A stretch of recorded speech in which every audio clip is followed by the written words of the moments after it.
Kritikus politik Faisal Assegaf mengaku tak takut diancam Dr. Tifa yang akan melaporkannya ke polisi buntut tak terima disebut dibayar dalam kasus ijazah Jokowi. Menurut Faisal Assegaf, Dr. Tifa terlalu banyak berhalusinasi dan seperti kacang lupa kulitnya. Faisal menyatakan Dr. Tifa sudah dibantu dengan tulus namun kini justru berbalik menyerang dan mengancamnya. Pernyataan itu disampaikan Faisal dalam cuitan di akun X pribadinya pada Jumat 28 November 2025 malam. Lebih lanjut, ia mempersilahkan Dr. Tifa mengumpulkan semua pendukung untuk melaporkannya ke polisi.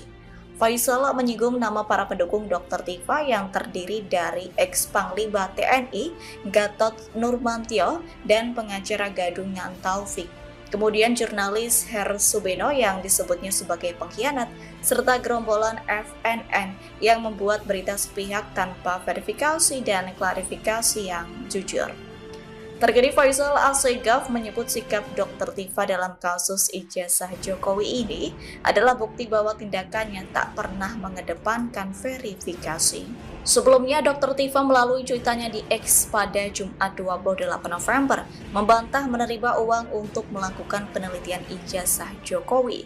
Dr. Tifa menganggap tudingan kritikus politik Faisal Assegaf sangat keji, sehingga saat ini ia sedang mempertimbangkan untuk melaporkan Faisal ke polisi.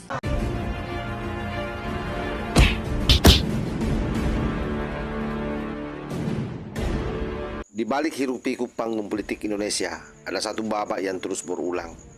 Satu kisah yang tak kunjung selesai, yaitu hoaks ijazah palsu Jokowi. Selama bertahun-tahun isu ini seperti api yang tak pernah padam.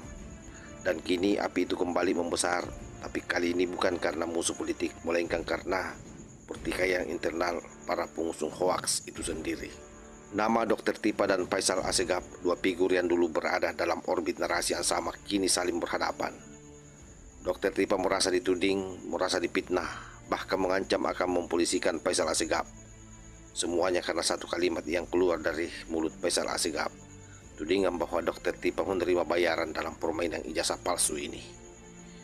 Bahkan Faisal Assegaf pernah menantang agar para penyidik membuka saja rekening mereka semuanya, termasuk Dr. Tifa CS.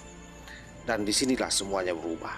Ketika Faisal Assegaf diancam, Faisal Assegaf tidak mundur, bahkan tidak meminta maaf, tidak melunak. Ia justru menantang, laporkan saja, kalau perlu bawa sekalian semua pendukungmu, termasuk Gatot Nurmantio, mantan Panglima TNI.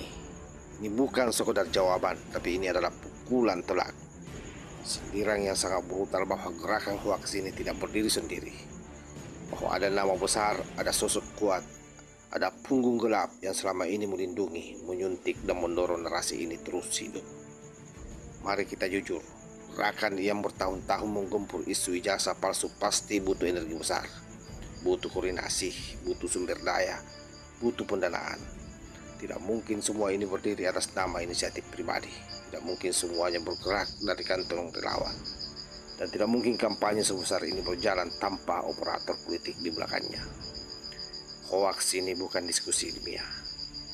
Ini bukan debat akademis. Ini adalah merupakan senjata politik.